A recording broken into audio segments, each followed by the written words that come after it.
현대 사회에서는 바쁘다라고 말하는 것이 나는 중요한 사람이다 라는 뜻과 같다라는 인식이 깔려 있습니다.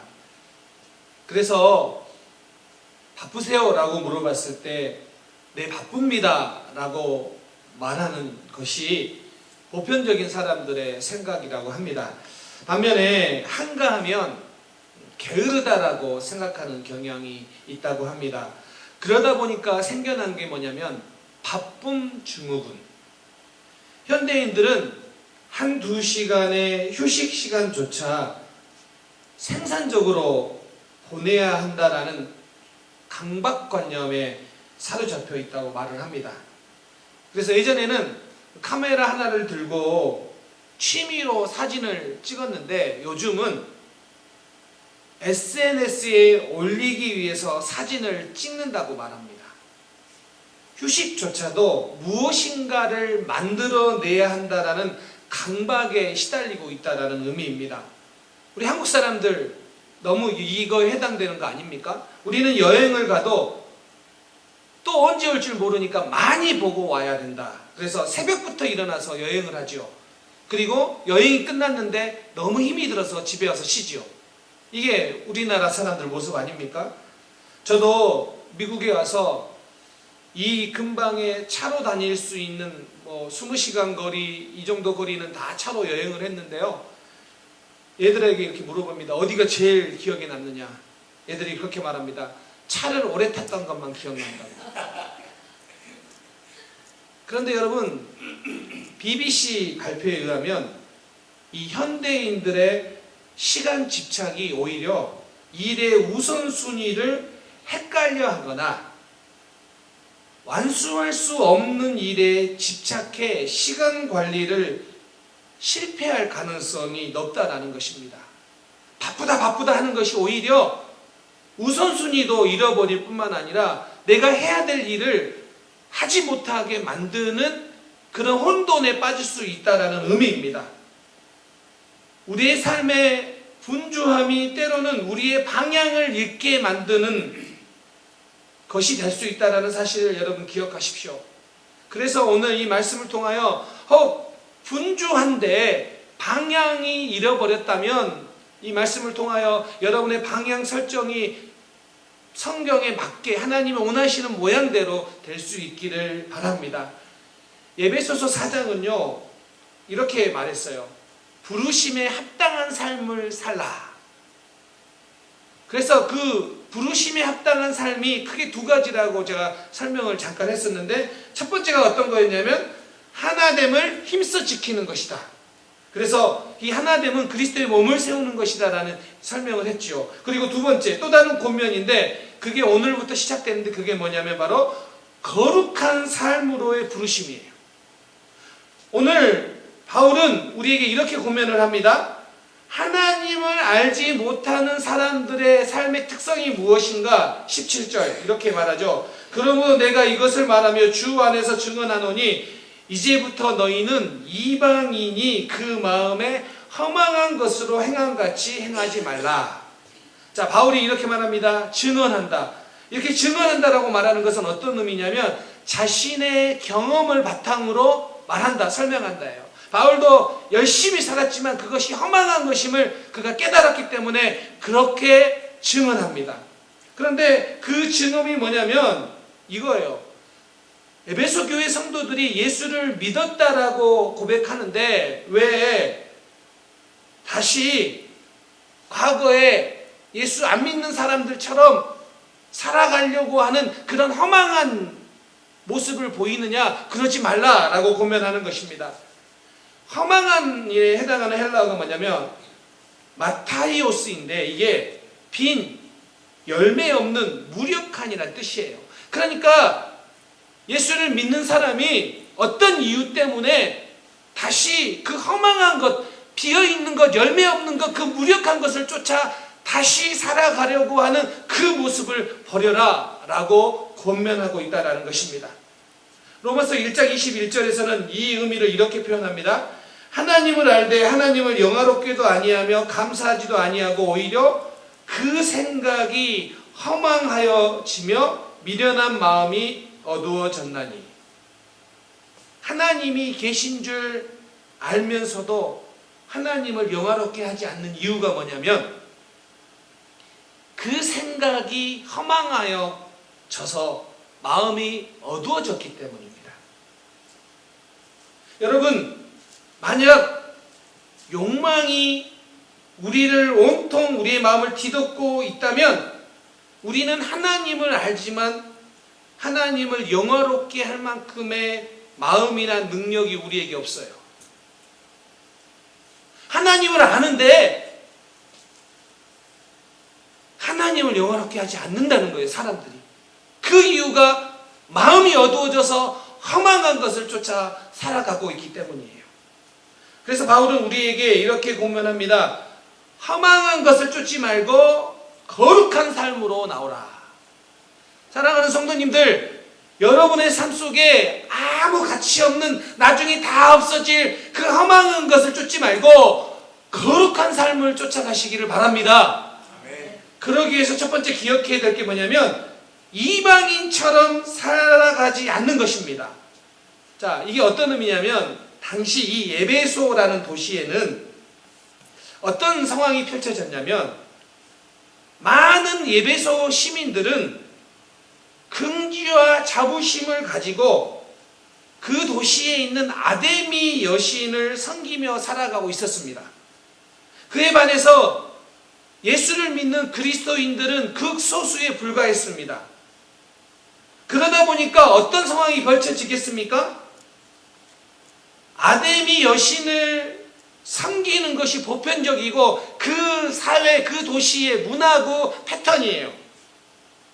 그런데 그에 반해서 그 아데미 여신을 섬기지 않고 예수를 믿음으로 그리스도만 섬기는 그리스도인들에게는 간간히 어려움이나 아데미 여신을 섬기지 않기 때문에 찾아오는 어려움이나 또 힘듦이 있었어요. 그래서 이런 유혹이 찾아오는 거예요. 다시 옛날로 돌아갈까? 너무 불편하고 해야 될 것도 많고 지켜야 될 것도 많고 손해를 봐야 되는데 내가 다시 과거로 돌아갈까? 라는 유혹이 있을 수밖에 없었다는 거예요. 여러분, 혹 여러분들 가운데서 직장생활 하다가 예수 믿는 것 때문에 내가 손해 볼 것 같으면 예수 믿는다는 말을 숨기고 싶은 그런 유혹이요. 내가 예수 믿는 것 때문에 손해를 봐야 된다면 잠시 그냥 그렇게 말하지 않고 나도 그 사람들과 함께 경쟁하며 절대 손해보기 싫은 그런 마음들이 부스부스 올라오는 그런 것들이요. 바로 에베소 성도들에게도 그런 유혹들이, 고민들이 있었다는 것입니다. 그런데 바울이 그것을 알고 뭐라고 이야기합니까? 이방인처럼 살아가지 말라. 다시 과거 이방인의 모습처럼 살아가지 말라라고 이야기를 합니다. 왜 그래야 되냐면 이방인의 모습을 이렇게 규정합니다. 18절에 보면 4가지로 규정하는데요. 그들에게는 총명이 어두워졌고 그래서 하나님에 대해 무지하고 마음이 굳어져 있기 때문에 허망한 삶을 살아도 모르는 거예요. 그런데 결국은 뭐냐면 이것이 하나님의 생명에 떠나 있기 때문이라는 거예요. 여러분, 총명이 어두워지면요 판단력이 흐려지고요 영적 진리에 무지하기 때문에 하나님의 말씀이 전파되어도 깨닫지를 못하는 거예요. 그래서 무감각해져서요. 마음이 무감각해져서 방탕한 삶에 자기 자신을 던져도 모르는 거예요. 그런 에스탐, 그런 이방인과 같은 삶을 살지 말아야 된다라고 강력하게 권면하고 있는 것입니다. 왜냐하면 그 결과가 뭐냐면 19절 그들이 감각 없는 자가 되어 자신을 방탕에 반임하며 모든 더러운 것을 욕심으로 행하되. 여러분, 얼마나 이 모습이 부끄럽습니까? 감각이 없기 때문에 부끄러워할 줄을 몰라요. 그래서 방탕한 곳에 자기를 던졌는데도 불구하고 거기에서 더러운 자기의 욕망을 충족하기 위해 욕심을 부리고 있는 모습이 이런 모습 아닙니까? 여러분, 우리가 예수를 믿었는데 예수 믿기 이전의 상태, 아니 예수 믿는 것 때문에 손해보는 것 절대 참지 못하고 세상 사람들과 동일해지고 같아지려고 하는 그것은 바로 이와 같은 모습이라는 거예요. 여러분, 오늘날 이 모습이 정말 많은 곳에서 보여지는 거 아닙니까? 여러분도 잘 알다시피 필라델피아 켄싱턴에 가면 그곳에 좀비 거리라고 사람들이 부르는 곳이 있습니다. 마약 펜타닐 부작용으로 좀비처럼 사람들이 걸어 다니고 있기 때문에 그 거리를 좀비 거리라고 부릅니다. 평균 8,000명에서 10,000명이 마약을 위해 이 거리에 돌아다니고 있습니다. 그리고 그들은 하루에 20번에서 50번 투약을 한다고 합니다. 그런데요, 여러분, 거의 대부분이 20대에서 30대라는 거예요. 그런데 여러분, 필라델피아의 켄싱턴의 문제만이 아니에요. 지금 LA에도 이런 펜타닐 중독자가 점점 늘어나고 있다는 보도예요. 그리고 요즘은 LA 한인타운에서도 마약 주사기들을 너무 손쉽게 발견할 수 있다는 것입니다. 그리고 한인타운 바로 근교에 있는 공원이 마약의 진원지다라고 말을 해요. 그곳에서 마약을 거래하고 마약을 투약하고 그곳이 진원지가 되었다라고 말합니다. 미국만 그럴까요? 한국은요? 이제 한국은 마약 청정국가라고 말할 수 없을 만큼 마약도 심각한 사회 문제가 되고 있습니다. 여러분 생각해 보세요. 오늘날 교육이 부족할까요? 아니요. 더 많은 교육을 받고요. 옛날보다 더 많은 정보를 가지고 살아요. 아니, 더 좋은 환경에서 우리는 살아가고 있어요. 그런데 우리의 실상은 절대 그렇지 않다라는 거예요. 교육을 많이 받는다고 사회가 발전한다고 그러면 이 세상이 달라지냐? 아니라는 거예요. 감각이 무뎌졌기 때문에 판단력이 흐려지고 방탕한 삶에 자기를 내어 던져도 부끄러운 줄도 모르고 그게 어떤 건지도 모르는 시대가 바로 하나님을 모르는 사람들, 이방인의 삶이라고는 성경이 우리에게 이야기하는데 딱 지금 그 모습 아닙니까? 그렇다면 여러분에게도 묻고 싶습니다. 여러분은 어떠십니까? 여러분들은 어떤 삶을 지금 살아가고 계십니까? 혹 청명이 어두워진 이방인과 같은 삶의 모습이 여러분에게는 보이지 않습니까? 저는 이 질문을 여러분에게 던지고 싶습니다. 아마 대부분은요, 우리는 그렇게 대답할 거예요. 나는 그 정도는 아닙니다. 맞습니다. 여러분들은 약물에 중독되거나 어떤 것에 중독되는 것 자체를 자제할 것입니다. 그래서 여러분 그들과는 다를 것입니다. 그런데요, 다시 돌려서 생각해 보면 우리는 열심히 우리의 삶을 살아가려고 합니다. 분명히 이런 자세는 중요하고 좋은 자세입니다. 그런데 조금 더 돈을 많이 갖기 위해, 조금 더 나은 삶을 살아가기 위해 우리도 그런 것들에 쉽게 집착할 수 있다라는 거예요. 우리도 얼마든지 더 나은 삶을 위해, 더 나은 질을 위해, 더 돈을 많이 벌기 위해 그것에 집착할 가능성이 있는 존재라는 사실이에요. 그런데 그러다 보면 어떻게 된다고요? 허망한 것에 빠질 수 있다는 거예요. 자신의 몸에 대해 관심을 갖는 것은 좋은 것입니다. 그런데 몸무게가 늘어나는 것, 주름이 생기는 것, 피부가 상하는 것, 근육에 좋은 음식 이런 것들에 과도하게 집착하다 보면 어느 순간 나도 모르게 우리는 이런 것들을 쫓아다니게 돼 있어요. 그러다가 허망함에 빠지는 거예요. 즐거움도 마찬가지예요. 즐거움 자체가 문제가 아니라 그 즐거움을 쫓아 살아가다 보면 어느 순간에 우리는 즐거움을 집착하게 돼 있고요. 그래서 한순간도 즐겁지 않는 것을 못 찾는 거예요. 분주한 거예요. 즐거움을 찾다가. 그런데 그러다가 허망함에 빠지게 될 가능성이 있다는 거예요. 그러니까 예배소 라는 이 도시에 사는 사람들만의 문제가 아니라 오늘 이 땅을 살고 있는 우리들의 동일한 문제라는 거예요. 제가 신학교 1학년 때 기숙사에 살았습니다. 기숙사는 4명이 한 방을 쓰는데 1학년, 2학년 중에 한두 명, 두 명, 그리고 복학생 중에 2명, 그래서 4명이 한 방을 쓰는데 제가 기숙사에 딱 들어가가지고 선배들을 보면서 정말 부러웠던 게 있었습니다. 그게 뭐였냐면 저는 신입생이니까 성경책에 책 몇 권만 이렇게 아주 그냥 심플하게 아주 이렇게 책꽂이에 있는데 선배들은 책장을 보는데 100권은 기본이고 뭐 한 400권씩 책을 가지고 있는 선배들이 있는 거예요. 그게 너무 부러운 거예요. 마치 책을 많이 가지고 있으면 지식이 많은 것 같고 설교도 잘할 것처럼 보였어요. 그래서 그때부터 저는 책을 사기 시작했습니다. 취미가요, 책 사기였어요. 책 사기. 진짜로 취미가 무엇입니까? 책 사기입니다. 그런데 여러분 생각해 보세요. 뭐 신학생이 돈이 있겠습니까? 당연히 돈이 별로 없으니까 책 사기가 그렇게 쉽지는 않았어요. 그런데 돈만 생기면 책을 샀어요. 그리고 가끔은 밥을 굶고도 책을 샀고요. 선배들이 혹 밥을 사주면 그 돈 아껴서 꼭 책을 샀어요. 그래서 그렇게 책을 사 모았는데 너무 기뻤어요. 어렵게 보이는 책을 정중앙에 제일 잘 보이는 곳에 놔뒀습니다. 그때부터 저에게 생긴 버릇이 있습니다. 목사님들 서재에 가면 무슨 책이 있나 훑어보는 게 취미입니다. 그리고 성도님 집에 가도 책장을 봅니다. 무슨 책이 있나.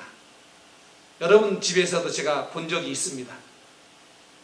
그런데 여러분, 제가 그렇게 1년 동안, 1년도 안 되죠. 모은 책이, 산 책이 어느 정도냐면 150권이었어요. 네, 안 놀랄 줄 알았어요. 우리 성도님들은 뭐 그 정도 가지고 안 놀랄 거예요.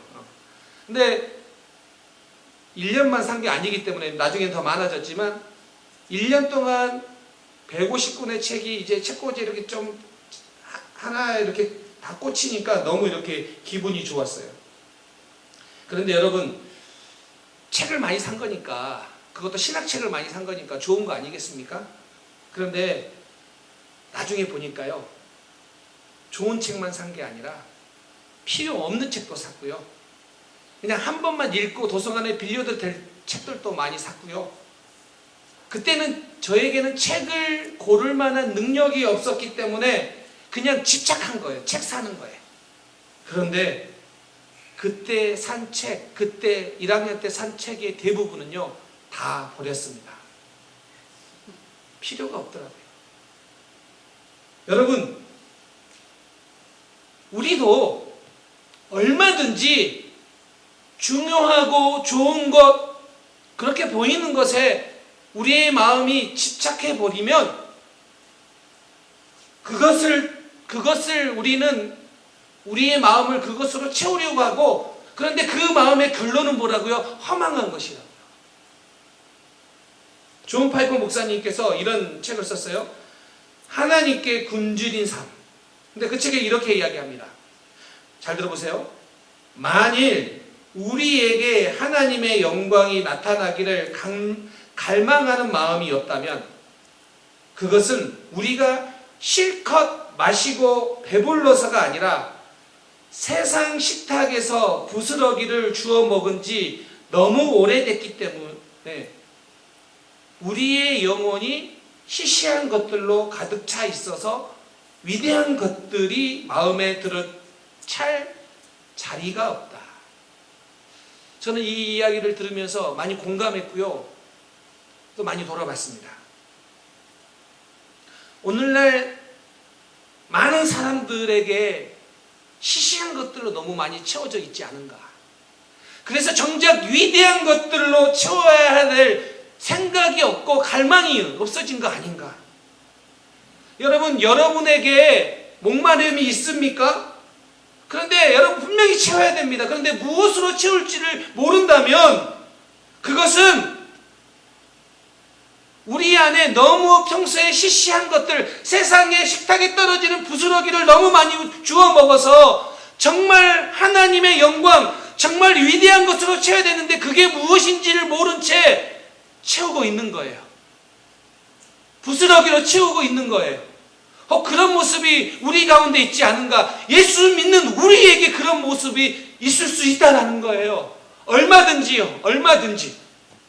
그래서 많은 사람들이 명품을 사거나 사람들을 만나거나 심지어는 잘못된 것인데 죄된 것인데도 그걸 쫓아가는 거예요. 채우기 위해서. 그 허전한 마음을 채우기 위해서. 사랑하는 성도님들, 정말 간곡히 부탁드립니다. 여러분들이 예수를 믿지만 어느 순간 그걸 인식하지 못해서 다시 옛날 사람의 버릇이 나오고 옛날 사람의 모양대로 여러분들이 살아가려고 하는 그런 욕구들이 나타난다면 그것이 험한 것임을 반드시 알 수 있기를 바랍니다. 이거 알아야지 돼요. 이거 알지 못하면 우리는 그렇게 살아가려는 욕망들이 우리 가운데 꿈틀꿈틀 일어난다는 사실이에요. 한 가지 더 나가기를, 우리는 세상의 부스러기를 먹고 우리의 영혼을 채우려고 하는 것이 아니라 하나님의 위대한 것으로 채우고 싶은 그런 갈망이 여러분과 우리 교회 공동체 가운데 충만하기를 주님의 이름으로 축원합니다. 또 한 가지, 두 번째, 이제 과거 이방인의 삶의 모습을 버려야 된다면 두 번째는 뭐냐면 거룩한 삶은 새 사람의 새 옷을 입고 살아가는 거예요.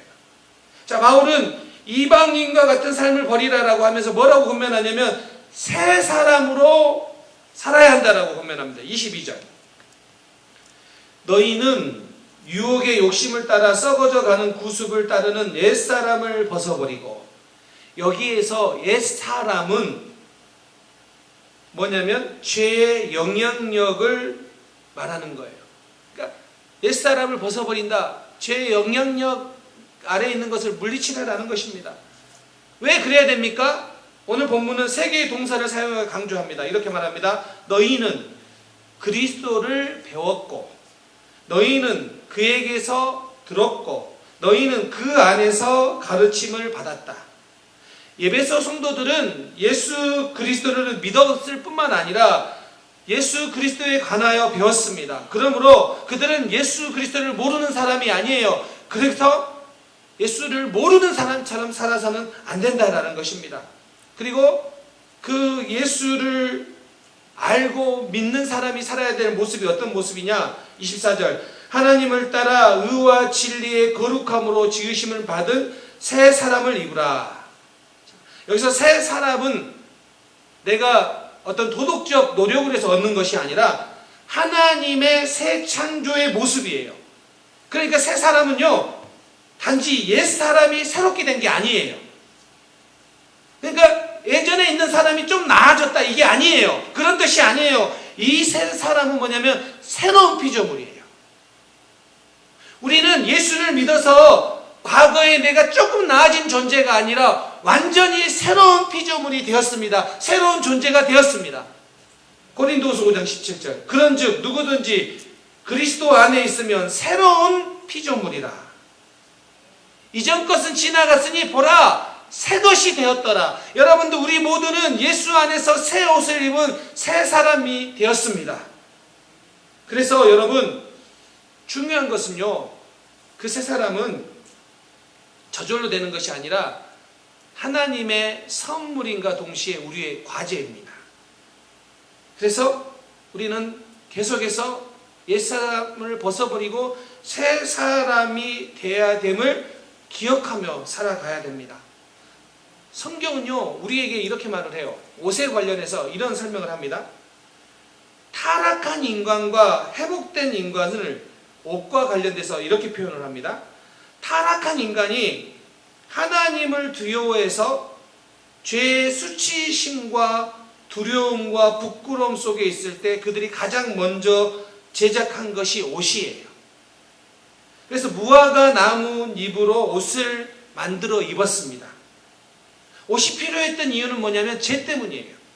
그런데 하나님이 인간이 나뭇잎으로 만든 옷을 벗기시고 가죽 옷을 대신 입혀주셨습니다.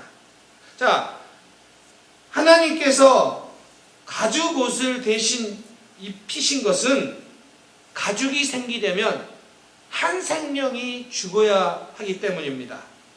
생명으로 만들어진 옷을 입어야 하나님 앞에 합당하게 되는 것입니다. 그리고 그렇게 바로 한 생명의 죽음으로 만들어진 옷이 바로 어린 양 예수 그리스도입니다. 바로 예수님이 죽음으로 말미암아 우리에게 예수 그리스도의 옷이 입혀진 것입니다. 그런 의미에서 우리 모든 성도들은 예수 그리스도로 옷 입은 자들입니다. 믿으시기 바랍니다. 로마서 13장 14절 오직 주 예수 그리스도로 옷 입고 우리가 옷 입었습니다. 그러면 정욕을 위하여 육신의 일을 도모하지 말라. 우리가 예수 그리스도의 옷을 입었는데 그 옷을 입고도 정욕의 일을 도모하지 말라. 도모해서는 안 된다라고 우리에게 권면합니다. 여러분, 우리는요, 새 사람이 된 것은 예수를 본받아 살아가는 삶을 살아가게 되었고요. 그리고 구체적으로 우리가 예수를 본받아 살아가는 삶이 어떤 삶이냐? 25절부터 나와요. 그러니까 오늘 안 하는 거예요. 걱정하지 마세요. 다음 주부터 나오는 거예요. 구체적으로 그러면 새 사람의 삶의 모습이 어떤 거냐? 다음 주부터 여러분 기대하십시오. 그 삶의 모습이 여러분 우리 가운데 이렇게 살아가야 될 제안들을 합니다. 이제 좀 우리가 이런 이야기를 나누고 싶어요. 예수를 믿었는데도 불구하고 다시 과거로 돌아가려고 하는 그 모습은 어떤 모습이냐면 잠언 26장 11절에 이런 모습이 표현돼요. 잘 들어보세요. 개가 그 토한 것을 도로 먹는 것 같이 미련한 자는 그 미련한 것을 거듭 행하느니라. 개가 토한 것을 다시 먹는 모습을 본 적이 있으십니까? 아마 집에서 기르는 개는 그럴 일은 없을 거예요. 저는 본 적이 있어요. 시골에서 개가 먹고 그가 토한 것을 어느 막 놀다가 와서 다시 그걸 집어먹어요. 얼마나 더럽습니까? 얼마나 미련합니까? 그런데 그 모습이 어떤 모습이냐면 오늘 뭐라고 이야기하냐면 미련한 자는 그 미련한 것을 거듭 행하느니라. 하나님이 말씀하셨는데도 불구하고 못 깨닫고 또 행하는 거예요. 오늘 이 부분을 직역하면 이렇게 돼요. 그의 통한 것에 돌아가는 개와 같이. 우리가 그거 보면서 찡그리면서 이러는데 그 모습이 어떤 모습이냐면 분별력 없이 세상 사람들 쫓아다니면서 옛날 사람들처럼 예수 믿지 않는 사람처럼 살고 있는 그 모습을 거듭 행하는 게 뭐예요? 개가 토한 것을 다시 먹는 모습과 동일한 모습이라고요. 여러분, 우리 심각하게 받아들여야 됩니다. 그럴 수 있는 게 아닙니다. 괜찮은 게 아닙니다. 하나님은 오늘 우리에게 말씀하십니다. 개가 그 토한 것을 도로 먹는 미련한 자가 되지 말라고요. 사랑하는 성도님들, 예수로 옷 입었는데 그 옷을 입고 개가 토한 것을 다시 먹어서는 안 된다는 거예요. 정욕도로 행해서는 안 된다는 거예요. 여러분의 삶 속에 이와 같은 어리석음이 아니라 새 사람을 입었음을 믿고 새 사람의 모습으로 살아갈 수 있기를 주님의 이름으로 축원합니다. 아멘. 이제 말씀을 마무리하려고 합니다. 다시 필라델피아 켄싱턴 거리로 돌아가고 싶습니다. 그곳에는 마약하고 있는 수많은 젊은이들이 있지만 또 한편에는 그 마약의 중독자들을 돕고 있는 목사님, 한인 목사님도 계시고요. 그리고 마약에 중독되어서 회복된 청년들이 다시 마약 중독자들을 돕고 있는 사람들이 또 한편에도 있습니다. 생각해 보세요. 큰 도시에 마약거리, 좀비거리라고 사람들이 말을 하면서 안타까워하고 때로는 비난하는 그 도시에, 얼마든지 모든 사람들이 피하고 싶은 그 도시에 한쪽에서는 마약에 중독되어 좀비처럼 걸어가고, 또 한쪽에서는 그들을 돕기 위해서 자신의 시간과 자신의 인생과 자신의 물질을 써가며 투자하며 그들을 돕고 있는 그 사람이 공존하고 있습니다. 이 두 그룹 사이의 공통점은 무엇이며 차이점은 무엇일까요? 공통점은 이쪽도 마찬가지고 이쪽도 마찬가지고 두 그룹 다 갈망하는 마음이 있다라는 거예요. 그러면 차이점은 뭐냐? 한쪽은 그 갈망하는 마음을 험한 것으로 채우려다가 중독이 되어버렸고, 그들도 모른 채 마약 중독자들이 그렇게 말해요. 나는 컨트롤할 수 있을 줄 알았다. 그런데 어느 순간 컨트롤할 수 없게 되었다. 그래서 중독되었다. 중독은 그렇게 되는 거예요. 좋은 것도, 우리가 좋다라고 생각하는 것도 그렇게 중독되는 거예요. 그런데 다른 한쪽도 마찬가지로 갈망이 있었습니다. 그런데 그 갈망을 예수 그리스도로 채우니까 그들이 뭐예요? 중독된 사람들을 돕고 있는 거예요. 사랑하는 성도님들, 여러분 가운데 갈망하는 그 마음을 예수 그리스도로 채울 수 있기를 주님의 이름으로 축원합니다. 그래서 오늘 이 땅을 살아가는 동안에 우리만이 아니라 갈망하는 많은 사람들에게 예수님을 소개하고 예수님을 전할 수 있는 우리 공동체가 될 수 있기를 주님의 이름으로 축원합니다. 아멘. 기도하겠습니다.